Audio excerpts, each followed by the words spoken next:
Welcome to Weaving New Paths, Conversations with Visionaries. I'm your host, Grandmother Sharon Raji Maynard. Each week, we sit with individuals who followed a calling, who turned idea into healing, creativity, and change. Their stories remind us that every dream matters. You matter. And that new pathways are being woven every day. Thank you for joining us. Let's step into today's conversation. Hi, welcome listeners to this podcast, Weaving New Paths, Conversations with Visionaries. I'm your host, Sharon Raji Maynard, and invite you into this circle where stories become medicine and vision becomes pathways. So if you feel your own dream awakening, if you're ready to hear from those who dared to believe their calling mattered, you're in the right place. In sharing her wisdom, my guest, Robin Youngblood, will leave you knowing that your inner calling is important to our world. So welcome to Weaving New Paths, Robin. Thank you. I want to read a statement that you wrote. You wrote, I acknowledge that I am on the territories of the Sklallam, strong peoples tribes. I am aware of the ongoing process of settler colonization.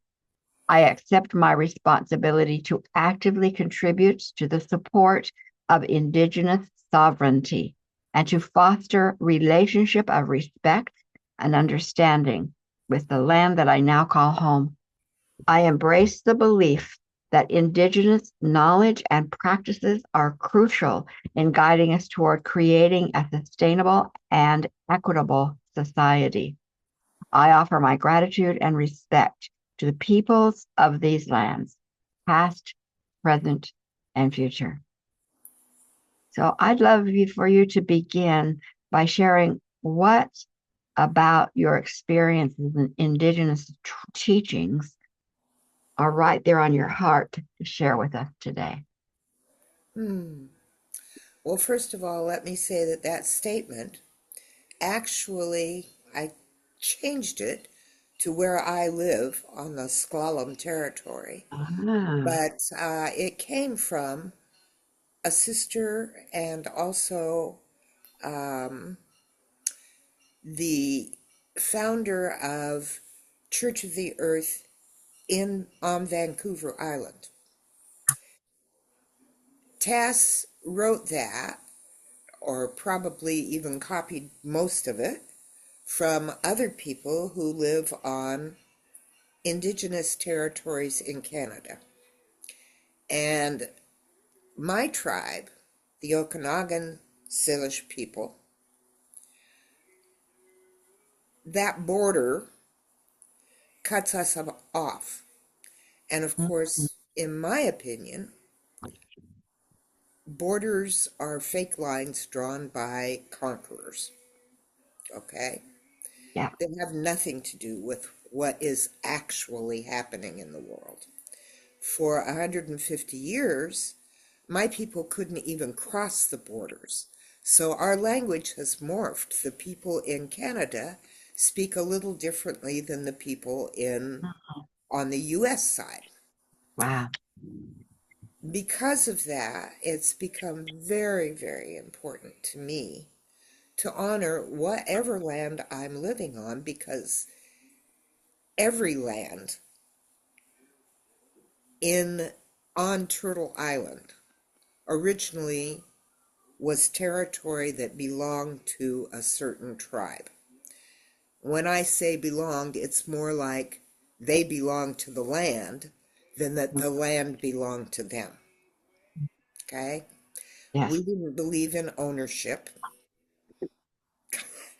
And that's been a real problem for me in my life, because at one point in time, I was in the corporate world. I worked as a realtor until the point where I realized I couldn't sell property anymore. Yeah. Mm-hmm. Yeah. And I guess one of the things I talk about a little bit here, you mentioned people honoring their own dream, realizing that what is being asked of them is to walk their own path in the most beautiful way that they can. So, I want to tell you about a dream I had way back in the early 90s. I'd gone to a winter dance with my tribe, and I'd gone specifically because I didn't know what I was supposed to be doing. I knew that being a realtor felt wrong, but I didn't know what to do instead. So I'd gone to this winter dance, which is a night dance, and it usually lasts about 4 days, somewhere between 4 and 8 days. And I asked the medicine man, and he said, just dance.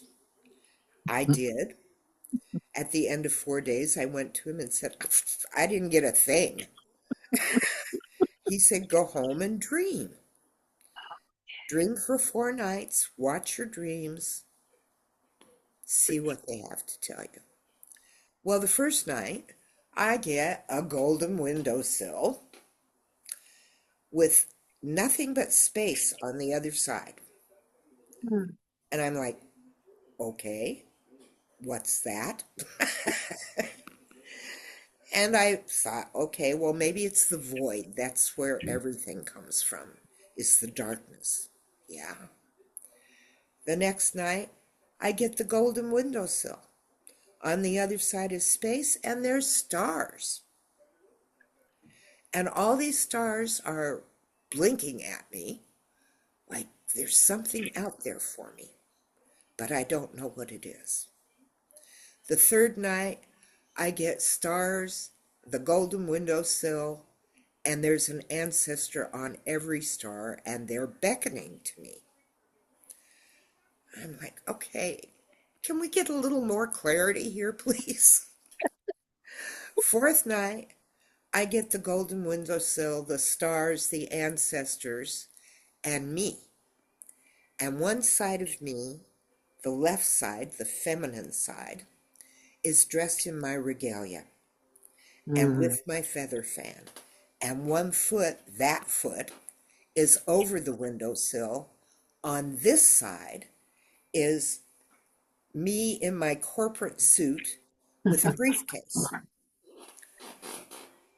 Well, my interpretation of that at that moment in time was, okay, I have to step over this windowsill.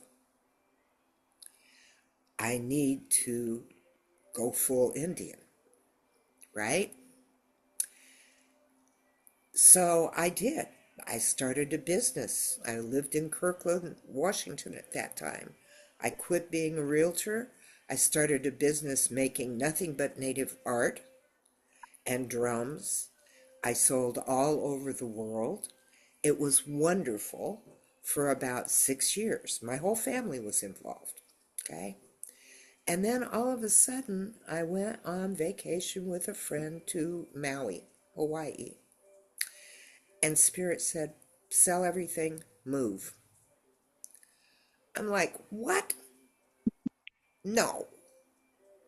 Spirit said, no, I want you to move. You need what Maui has to offer. And at that time, I had been working partly, kind of undercover, um, trying to help Native people get their rights, the treaty rights, the fishing rights, all the things that our people needed. And I was getting kind of burnt out, okay? And there was a whole bunch of stuff going on with Native people that I wasn't dark enough, because I'm a mixed blood, and with the white people that I wasn't white enough, okay? So I got really burned out. And I thought, okay, well, I guess I'm supposed to go to Maui. And I must have been because I owned my mom's house down in Oregon. She'd passed, she'd left it to me. I owned a house in Kirkland. I sold them both and everything in them, except what I took with me to Maui, which was a backpack and a couple of boxes, in a month. So I moved to Maui. I was there for 16 years. During that 16-year period of time, the first 7 years, Spirit said, you don't get to put what you know out. You need to be in beginner mind. You need to learn Ho'oponopono, which is about forgiveness. Yes. And you need to honor and respect all the Hawaiian lands, the deities. You need to make offerings. Eventually, you will be able to share your medicine. Mm. So, for the first 7 years, I did nothing but make offerings and learn. And for the next 9 years, I shared my medicine as well, and also began to travel around the world. Some point during all of that, it suddenly occurred to me that what that dream was about was not about me going full Indian. It was about me having one leg in each world. And I believe that that's true for most of us these days. We're mostly mixed bloods. Mhm. It's important to go back and trace our own ancestry as much as we can, learn our own customs and traditions, and at the same time, live in the modern world. An old story that I was told at a Sundance many, many years ago was that when the original tribe, the clans, began to split off, it was because, as usual, humans had overrun the area that they were in. Mm. So instead of trying to fix that, they just moved off. Some of them split off and said, okay, we'll go explore some other area. And each clan, when they split off, was given a piece of wisdom to hold, spiritual wisdom, a piece of culture, and a nugget of ceremony that was theirs alone. That when the time came that all the tribes would be able to come together again, we would be able to share all these things, not to homogenize them, but to honor them. And I believe that's what's happening today. One of my teachers told me, we want you to go around the world and gather a basket of wisdom. All these little things, these little ceremonies, these rituals, these nuggets of wisdom, these cultural understandings, put them all in one basket, but don't try to homogenize them. Honor each one. Give credit to where it came from. And that's been my journey, okay? I really love that journey, and I know everybody has their own passion, their own purpose, their own missions. It's our job in this time to understand what those are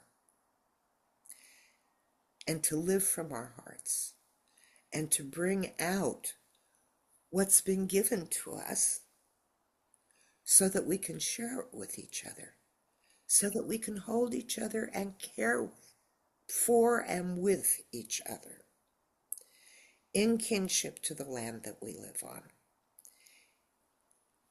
we have three words right now that are kind of big words.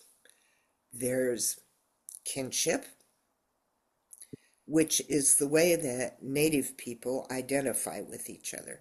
It's not about blood quantum. I mean, it is. That's what the government has given us. But there's also kinship. I know who my family is. My family knows who I am.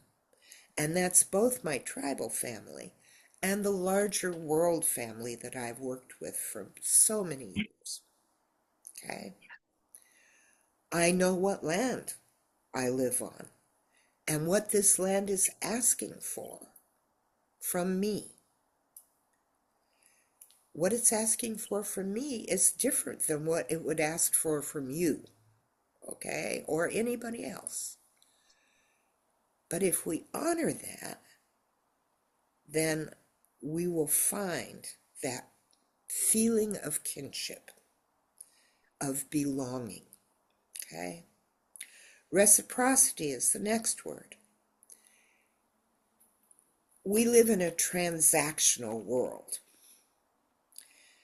In the world as we live it, for instance, with our current government, you got to do what the guy likes, because if you don't do what the guy likes, you are going to get it.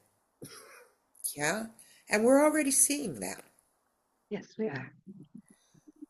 Instead, reciprocity says, okay, what is it that I have to give? What would love in my heart do right now? And give that, knowing that the universe will give back to us. It may come in from some direction that we don't expect at all, but it will come. And the third word is regeneration.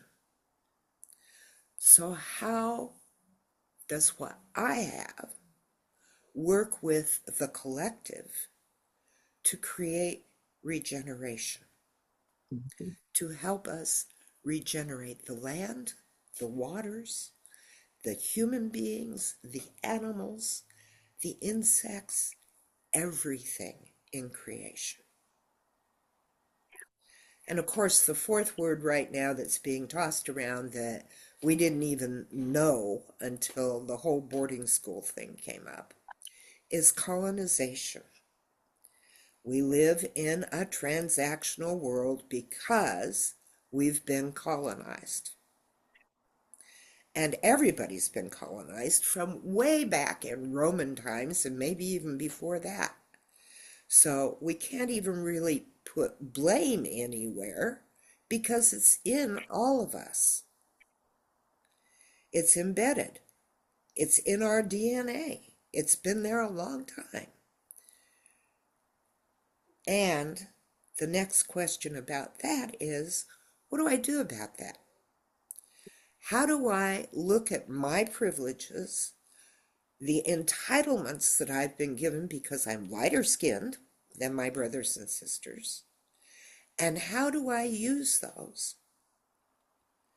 to be an ally to the darker skinned people, the people who are marginalized, the LGBTQ plus? How do I do that? Yeah. Yeah. I'm really glad that you're letting me just kind of mouth off here, because all of this is really important to me. And I believe that we are weaving a better world. I believe that the potential is there for everything that we want. And if we're willing to listen to indigenous wisdoms and allow indigenous to lead us through this period of time that we're in, I believe we can regenerate everything. We can restore to the true beauty of creation. There's an old excuse me, Navajo prayer. Beauty surrounds me. Beauty in front of me, beauty behind me, beauty to the left of me, beauty to the right of me, beauty underneath my feet, beauty in the sky above me. May I live only beauty. May I breathe only beauty. May I see only beauty. May I hear only beauty. May beauty move through me. And so it is. So it is. I want to say something here, mainly for our listeners, Robin, because this you know. I'm white, and my mix is, with like Irish and Swedish and Danish. That's my mix, white. And I've gone to powwows before with Indigenous, but I had never gone to an elder gathering before. And 3 years I went to an elder gathering, and I was excited. Like, I didn't know why I was to be there, but it just felt like it was the right thing to do. And so I get there, and here's this huge grassy area, trees, a fire burning, people sitting on the grass in groups. I go up, check in, yes, and here's your place to stay, put my bag down. And as a white woman, I looked at all of those sitting on the grass, and out of my traditional, I hadn't been invited into those circles, and so I didn't go sit in any of those circles. I I felt an honoring of elders, actually an honoring, but especially an elders. Actually, I never felt it so real on my skin as I did there. But what I realized as we get to the end, because they have speakers and people attend the speakers, that's what I'm used to. Here's the speakers. But what I realized is that all through that entire weekend, someone would come up to an elder like you, knowing you or not, and they would say, "Tell me your stories."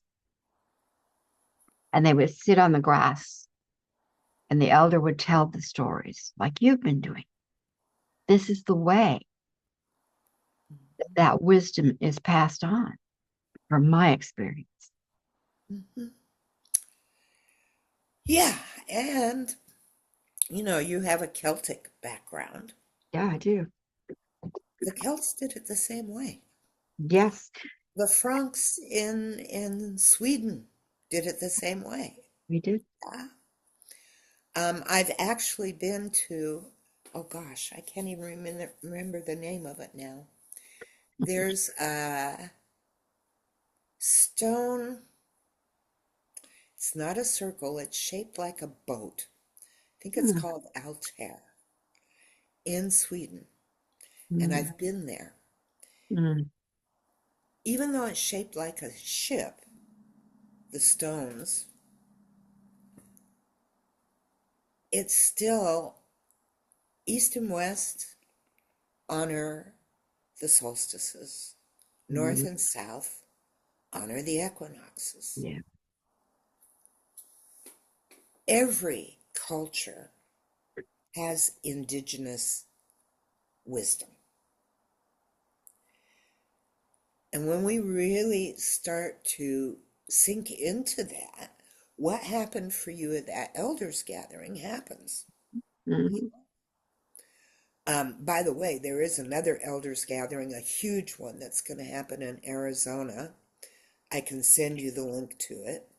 It's in April. I'll be there, and a lot of the spiritual teachers that I've worked with from indigenous cultures around the world are going to be there. Perfect. I'm mentioning it partly because while we've been online, I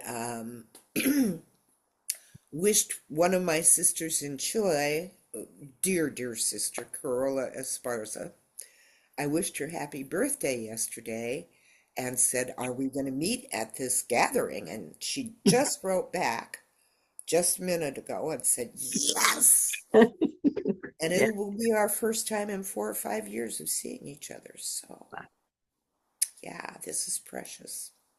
You know, the colonization, the invasion, no matter what part we were of it, it crippled everyone in some degree. And like you say, my background in that Celtic background was totally lost until I had to begin to research it. And what I'm finding is I'm getting in touch with my own inner knowing guidance. It so matches what you've shared today. Everything you've shared today is like confirmation. I would say confirmation from me and from what my teachings have been about. It is a day coming, and I don't think it's going to be that far out, Robin, when we will begin to understand how to come together, this and this and this and this and this, in our beauty, in our wisdom, in what is strong, to make the weaving strong. Not, like you say, we're not going to be homogenous. That's not what it's intended to be. It's bringing back all of those pieces, and we're creating a world in which it will happen, I think. I agree. And I see it as a tapestry, Yeah, that beautiful. shows all the different cultures and the ways that we weave together. Yeah, It'll be beautiful. It'll be I it, think yeah, it so. will, yeah. Well, Robin, I'm glad you mentioned the next gathering, the one in Phoenix. We definitely will have that information for our listeners. They can find it with details. And how else could they get in touch with you or know more about what you're doing? Well, first of all, let me correct you. That gathering is in Sedona. Oh, Sedona. Okay. Yes. Sedona. I said Phoenix, didn't I? Yes, Because you did. Arizona. Yes, you did. You said, yeah, there you go. Thank you. Sedona. Great. Okay. Yeah. So, other ways to get in touch with me, email is White Wolf Clan Mother, C like Charlie, LAN like Nancy, at Okay. yahoo.com. And of course, we also have Church of the Earth, Church and Community of the Earth, Mm, which is churchoftheearth.org. And I'm doing several courses which are on your website. yes, So we have that's them. another way to get a hold of me. Perfect. And in truth, this is the tip of the iceberg. It's the tip of the iceberg. But you know what? We want to spark, and we want to affirm that inner spark that's beginning to happen. So thank you, Robin, for being here. Thank you Thank for, you, Cheryl. yeah. I really want to emphasize that model of, you have the floor, you have the stories to share, and you know what they are, and we listen. And listening to each other is so important. So, listeners, thank you for being here. Your presence in the circle is just powerful and amazing. Know that Robin's offerings hold paths of wisdom, and may they spark your remembrance of your own inner knowing, of your own passions. And if this episode touched you, please share it with your community. Each shared ripple becomes part of the larger weaving that we're all creating together. So, join us next time. Thank you so much, Robin. Thank you, Sharon. It's been Bless an you. honor and a privilege to meet you today. It's been great to have you. More coming. And to our valued listeners, thank you for being with us here in the sacred space of sovereignty, inquiry, and inspiration. As you explore our guests' work, may you also feel the quiet stirring of your own gift, asking to come alive. The world is shifting, and your unique thread of weaving is essential in that great tapestry. If this conversation nourished you, inspired you, pass it along to others who are seeking hope, direction, and also dreaming a new world into being. We invite you back for the next episode of Weaving New Paths, where together we will continue opening the doors to new ways of seeing, being, and collaborating. Until then, blessings.